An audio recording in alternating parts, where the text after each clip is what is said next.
So at this point, you got to end with something big, right? So it's been a big day. There's been a lot of things that's accomplished, and you have to leave it up to Mark Pollock, who always comes through with making sure that we are able to get some exciting people here in the celebrity realm that have really done so much. So Mark is going to come up, and we have the real pleasure of having Wyclef Jean and Dikembe Mutombo, who's really hard to hide. So oh, there he is. I was like, he's gone. Share a little bit about what's happening in the world of celebrity around ensuring social innovation is really in that realm as well.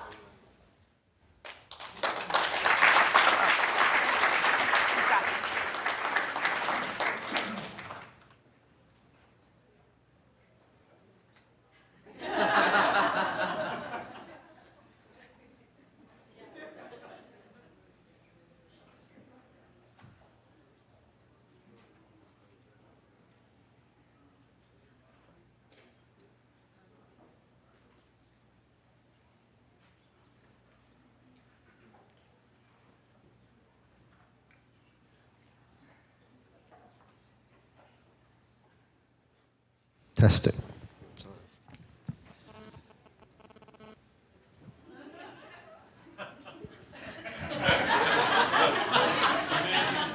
You have to sort of turn and face me a little bit because we're going to have a conversation. Well, this panel stands between you and food.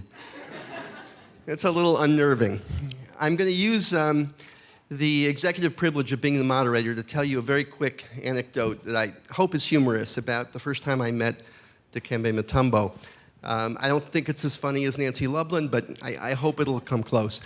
When I first started now, let me begin by saying that once he starts speaking and you hear Dikembe's accent, it's a very distinctive accent, and it's one that you will know for the rest of your life. And when you hear it, even if he's walking behind you, you'll recognize that that's him. Well, 15 years ago when I started the Giving Back Fund in Boston, I had a friend who thought it was cute to call my office every couple days and impersonate different celebrities, pretending they were calling to start foundations.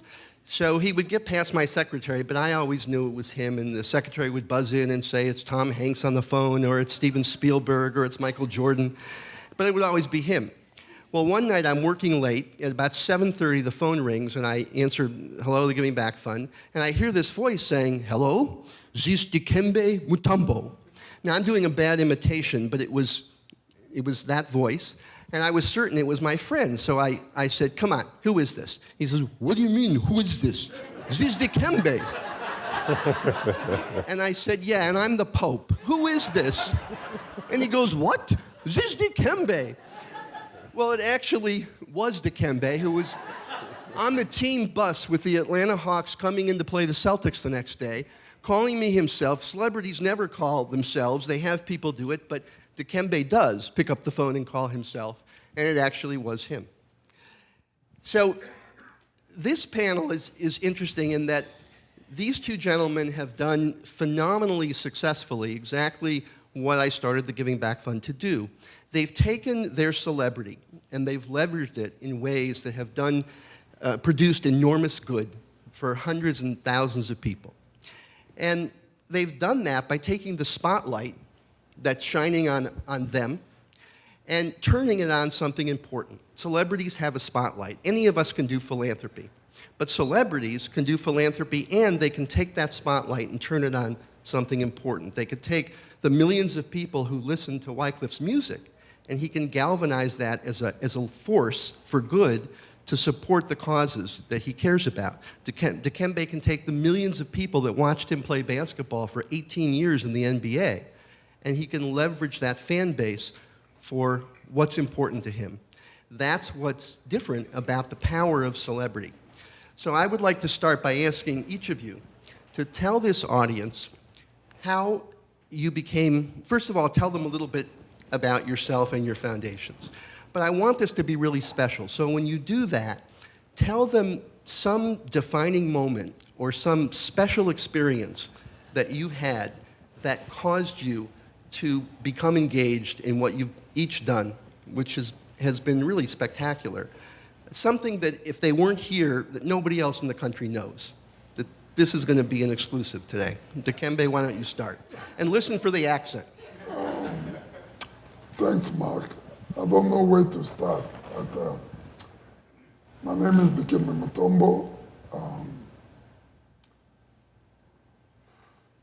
20-some plus years ago, I got a chance to get a scholarship from the USAID, United States government, to come to America to go to medical school. But my ambition in life was that after my medical study, I would go back to Congo and practice my medicine. As I was walking around at the Georgetown University, my freshman year, I was inspired by my coach, John Thompson, and to see a tall kids walking around but not being part of the basketball team. So everybody started questioning, what is he doing here? Then I got challenged by the school official if I can join the basketball team. Then my sophomore year, I decided to play basketball. To make my story short, and I graduate, then I went there to play basketball for a long time. But several years later, I decided that there was a lot of people was dying in my homeland, in my country, based off little medical need. And I felt that my ambition was always to go to change the living condition of the people. That's the reason why I want to practice medicine. And I said, okay, if I can take my fortune and go back home and do something very special. And I kind of reflect myself, what can I do? And I thought about it for a while. I talked to a lot of people. Then I decided that the hospital would be the best thing for me to do. And it'd be a great monument, not just for me, but for my country, for my family, for my children, my grandchildren. That'll be something that they can talk about, that there'll be a great legacy that one day when I'm not here today, that people can still talk about it. And I said, okay, I will take whatever it will take to go and do it.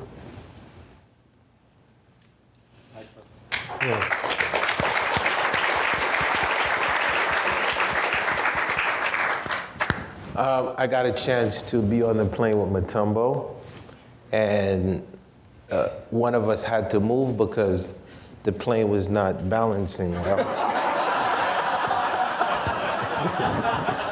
That would be you. Which one would that be? So my full name is Nel-Hus Wyclef Jean. Wyclef Jean. My father was a Nazarene minister who practiced Protestant faith in Haiti and got a chance to get a visa to come preach in America. He left me at a young age. He was in Haiti, but he named me after Wyclef Jean, the Englishman, the reformator, who translated the Bible into English. So he was originally from Haiti, but named me after an Englishman from England. I don't know why he did that, but only he knows that. I was in Haiti. But just to show you the level of thinking and how he read a lot. He used to read a lot of books. I was born in a hut, a small village in a hut. Used to take a donkey to school. A village with no electricity, no water, I just had a sense of being. And the sense of being was every time it would rain, the rain would be our amusement park. When the sun would come out, that would be our happiness. So we just lived naturally, no sense of hunger, even though there was no food. Somehow every month my grandma found a way to get us food. At times, even though there was no money, she used to give us a penny to go to church. And on our way to church, she'd say, make sure you put this penny in the collection plate. You don't buy candy with this penny. You buy candy with this penny, God ain't gonna bless you. So, of course, on our way to church, we bought some candy. And Don't let him hear. Inside of this village, though, once in a while, missionaries would come in. And I remember being very young. And they would bring rice, they would bring water, they would bring milk, and we would eat good. Then when they leave, we have nothing to eat. And I always said, man, why they just come and, they bring the rice, then they leave? Why don't they bring us some seeds so we could just plant the rice so the rice can always be there? This is me at like 9 years old. Then we get a chance to travel to come to America. Years later, the first time I get on an airplane and I'm landing in New York City, I'm with my other little brother and we see mad lights, And keep in mind, I'm from the village, right? No electricity. So all the lights, I look at my brother, I say, wow, we rich men. Look at all the diamonds, man. This is a lot of diamonds. So the lights look like diamonds. We ended up in Marlboro Projects in Coney Island. But being that I came from a village and a hut, when I got to Marlboro Projects, we felt like we were very wealthy compared to where we came from. After that, life within the projects, we moved to New Jersey, and inside of the church structure, very strict church, my father was very, very hardcore when it came to God and his religion. Rap music was not allowed in the house. It did not exist. It was considered devil music. So I pursued on following the devil at the time and started a small group called the Fugees. The Fugees was a group that started inside of a basement. The way that I studied the technology to create this album, I used to go to Sam Ash. Every day I would sit. I didn't have money to buy the equipment, so I would read the manuals. And as I would read the manuals, I would understand how the equipment is to be worked. And one day we saved enough money and I was able to buy 5 pieces of equipment and bring to a very small basement.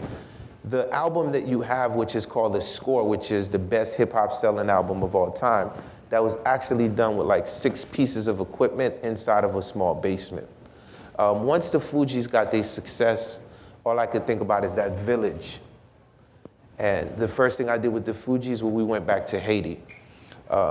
After we performed in Haiti, I noticed that 12 million people, what's the best thing that I could do is how do I create successors in my country? Because it's not just about starting a school, but you need teacher training and everything. So Yele Haiti, I started basically with my own money. The reason why I did that was because I remember being in that village, and the idea of what I talked about was like, I'm not going to bring rice, I'm going to bring the fertilizer. So how do we create successors? And I would say in the course of 5 years, starting this foundation with my hands, watching what it grew to be, as a rock star, I love being on stage with the guitar and play. But once you decide that you're going to start a foundation and it becomes an NGO, now you went from being a rock star to facing everyday scrutiny. So it's not an easy thing to balance out being a rock star and then doing charity.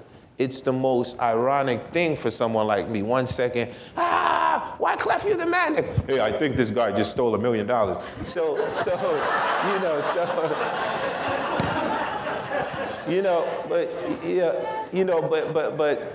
the reason why we do these things and we do these foundations and we do this work is because at the end of the day, what we've understand and what I understand at the end of the day is it's not all the time that you're supposed to do what's popular. You're supposed to do what's right.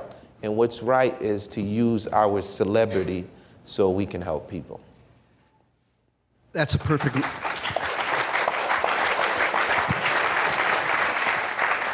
We didn't practice this, but that's a perfect lead-in to my next question.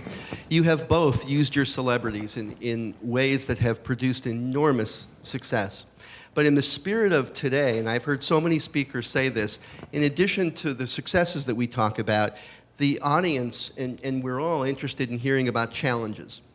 So can each of you tell me along the way to doing everything you've done, along the way to building a $29 million hospital, what challenges have you faced, and how have you confronted them?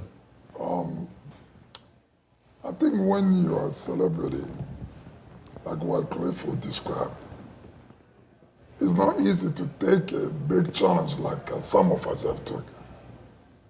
It takes a lot.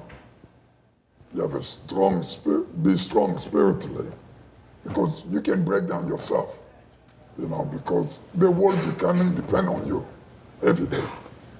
And I think my work, I have so many government officials come to me asking me, how did you do it? How did you came to the point to realize that?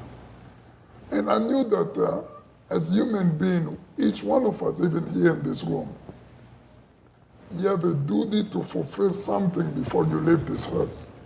It doesn't matter. I think John was here from Rome, of the book, described that everybody has to do something. We all. You can deny it, or you can walk away from it, or you can say, no, it's not my obligation to do nothing. But I always tell all of my friends and a colleague that I meet on the street, by you taking your time even to help a child in YMCA, Boys and Girl Clubs, or giving a homeless in a homeless shelter even a blanket, you're already fulfilling something in this world that we are living in. So some duty that we have to do it. And those challenges come to us every day because we walk around, we travel, we see the pain and the suffering of other people. And me, I saw that. And I took that challenge. I know that it was going to be difficult. But sometimes you have to start with your own pocket. And I was able to cut a huge check to start my organization. That was the only way that I could have to set the tone.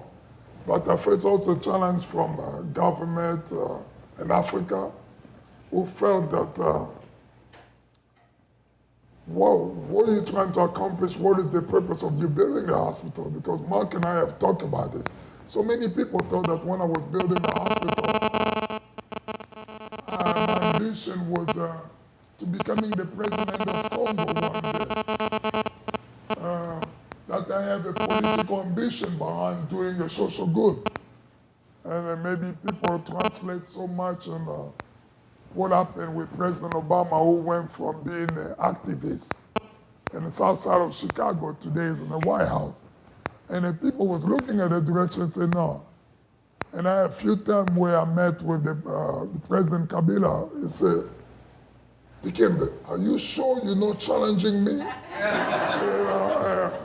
And I said, no, Mr. President, I just want to serve my people. And those are the challenges that I went through. And I'm glad that I have met so many people, so many good people from good faith. Could that be God upset about that candy, Wycliffe? Still? Yes. I met so many people with good faith who did believe on my mission and came on my way to help me accomplish this thing. It was not easy. It was your Same BlackBerry. question. My BlackBerry? Yeah. Okay. Yeah. Well, I could relate to a lot of what Mutombo is saying, you know. The only difference is I did run for president. They kicked me out.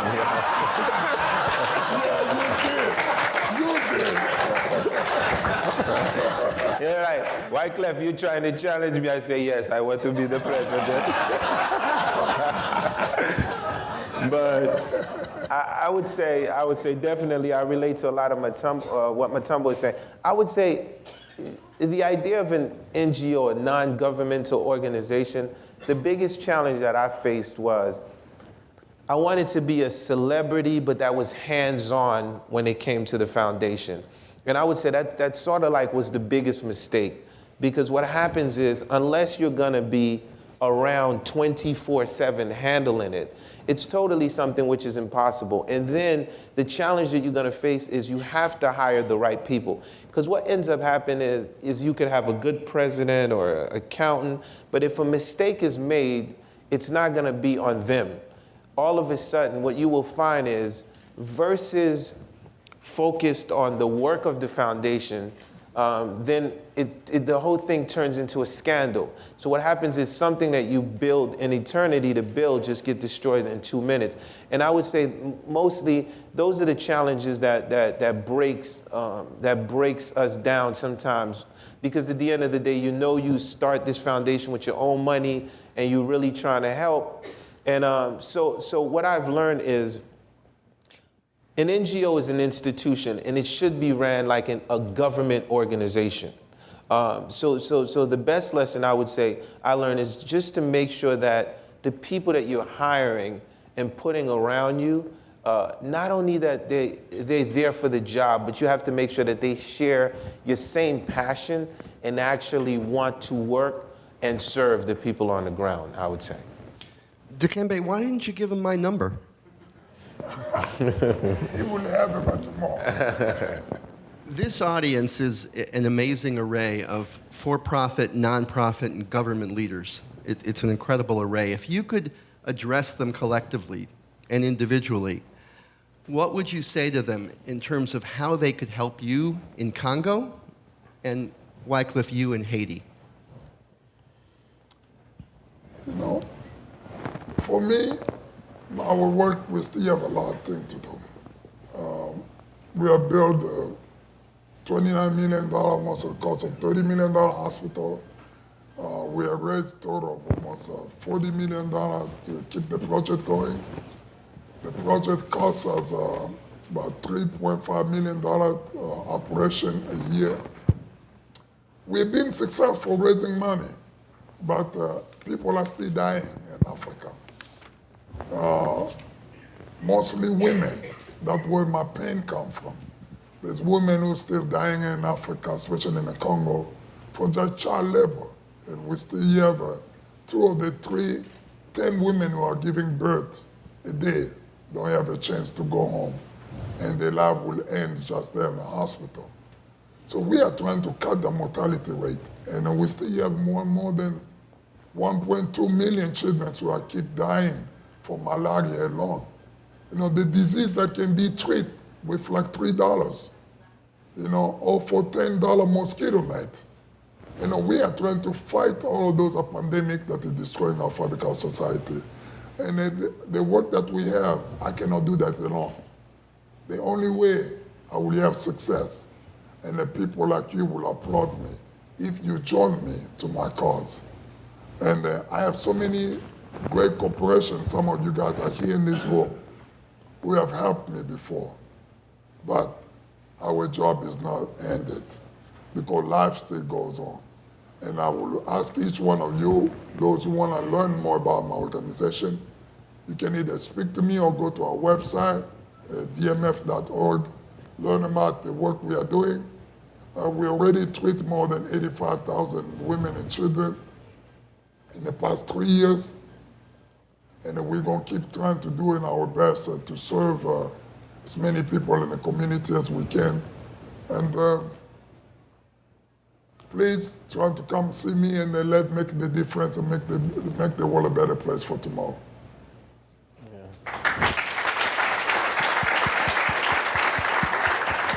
Yeah. Well, I'm gonna definitely get your number. I was kidding. I'm gonna call you after this.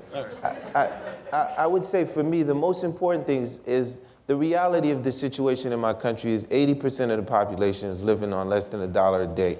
After the earthquake, 250,000 people have been under the rubble. The amount of aid which was promised to the country and what actually has went into the country because of the economical problems around the entire world. I would say right now, Haiti is going through a reconstruction process. So the vision for me of the future is vocational training. How do we start to set up facilities through the entire country where we start to set up vocational training? But vocational training with modern technology that's going to be part of the reconstruction. And in order for the country to move forward right now, we have a group from Vietnam who is actually putting fiber optics throughout the entire country. So now we're going to be able to be wired up and move quicker. So I ask you to definitely join us in the sense of not giving Haitian people a handout, but putting us in a position where we can actually help ourselves. And the greatest resource that we have is human capital. So partner up with us on programs where we can actually help the youth population, which is over 52% of the population, move forward. Thank you very much.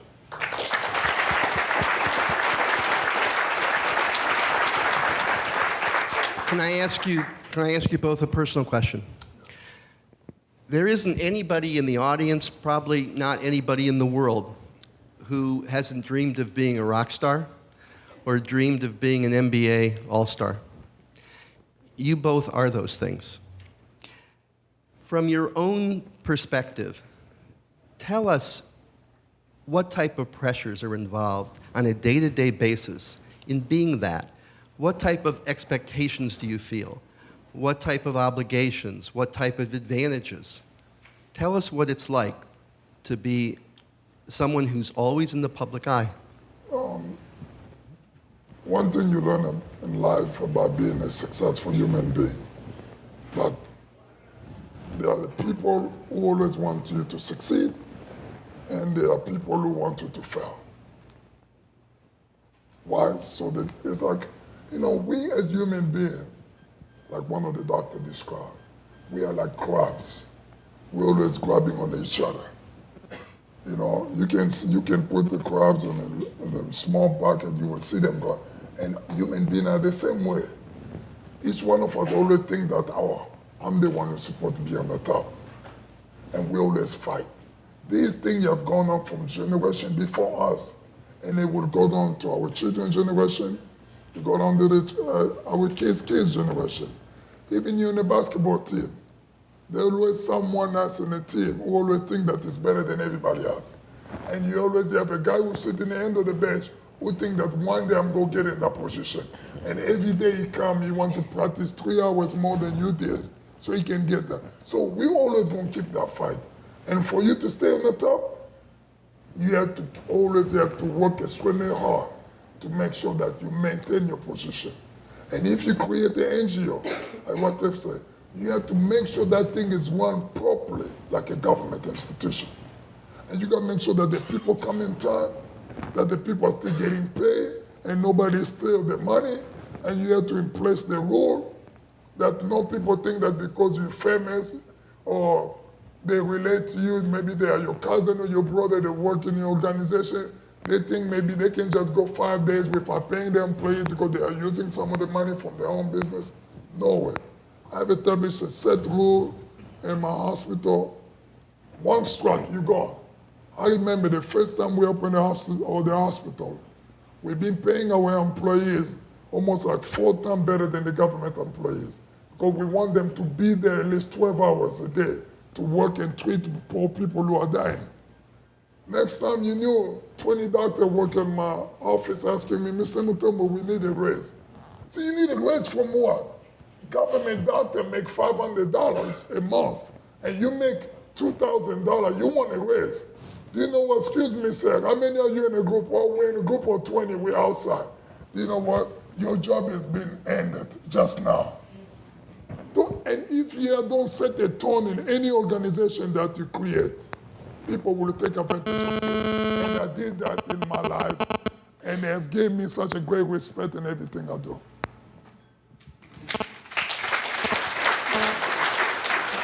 The same question. What's it like? Well, I mean, it's like 35,000 women a night. Could you share? I mean, it said rock star. I mean, you got to grow out of it. You know what I'm saying? You feel me though? You got to grow out of it. You said rock star. You know, I'm gonna be real with you. You know, I think the 35,000 women sounds more like an NBA star. Just kidding, that was Nancy's joke. I would say the biggest pressure is what I do is fun. I love performing, I love producing, I love, watching Shakira, Hips Don't Lie, writing these songs, and, I love that. But I love my country and I want to serve my people. And I would say that the hardest thing is to try to balance out the rock star and the humanitarian, because they don't really go together. I mean, we try to make them go together, but they really don't go together. And what I mean by that is you have to sacrifice one to get more out of the other. So in that sense, these past years, it's sort of like I pulled back on the rock star a little just to make sure that the humanitarian aspect is moved forward, because at the end of the day, the legacy that I want to leave is not the legacy of the music more so than the legacy of creating successors in my country. Again, you led in perfectly to my last question when you talked about legacy. So here's the last question. It's a two-part question. It involves the legacy that you would like to leave on Earth, but I'm going to throw in $100 million to that question. And if somebody in this audience stood up and said, I'm contributing $100 million today to the Dikembe Mutombo Foundation and $100 million today to Yele Haiti, tell me how you would spend it, and then end by talking a little bit about the legacy that you'd like to leave on this earth. First, I still have a second phase of the hospital that need to be built, which is the Women's Center, which would cost us $10 million. And the rest of the money may be able to go to the endowment, because that's something I'm launching starting next month. The hospital are becoming financially free. So the only money that I can raise right now in my hospital, only money that I can raise now to my hospital is, it will go to my endowment so I can use the 5% of the money coming every year to upgrade my hospital with the equipment, because we've been using the same equipment for 3 years and a half. The moment I become in the next year here to upgrade our hospital with the new technology. Those are the direction that we're going.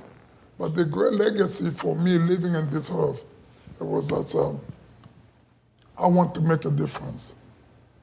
And I also want to be remembered in a different way. Not just the great sharp black who went and waved the finger to everybody's face, but someone who contribute and someone who did make a difference in this world. That's the only way I want to be remembered, I want to remember someone who made a difference. And then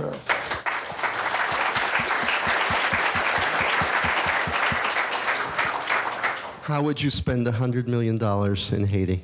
Well, right I would say right now with $100 million, which we can use immediately, by the way, if anyone wants to contribute, there's two things that we need immediately. Haiti has no children's hospital at all. A real, actual children's hospital do not exist in Haiti. That is something that is inhumane for the amount of people that's in Haiti for us to not have one children's hospital. The second thing that we automatically have to start doing with these 52% of these students, which I talked about, is modern vocational training. I won't even ask you to build universities right now, because the idea is the kids are in the streets and they're ready to work with their hands within that modern technology. The third aspect which our country provides that we need, and I've seen in Brazil and Argentina and different places, is we need what's called a agro bank, which is a bank which focuses on agriculture.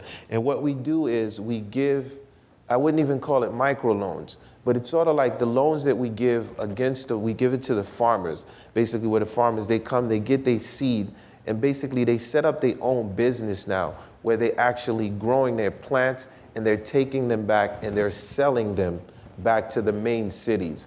This is a way that provides creating entrepreneurship where the power now is in the hands of the farmers and they're actually able to put their kids through school.